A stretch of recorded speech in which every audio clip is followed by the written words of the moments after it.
Ciao a tutti! Davanti a me ho un ThinkPhone 25 e vi mostro come ripristinare le preferenze su questo dispositivo.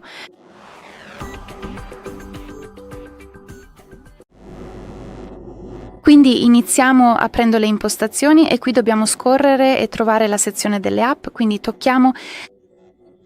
poi tocchiamo su vedi tutte le 56 app, ovviamente 56 nel mio caso, e poi tocchiamo sull'icona con i 3 puntini nell'angolo in alto a destra.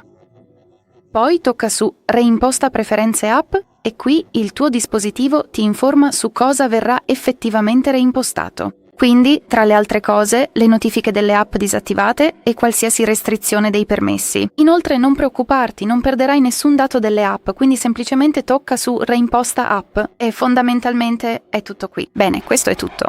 Grazie mille per aver guardato, per favore iscriviti al canale e lascia un like.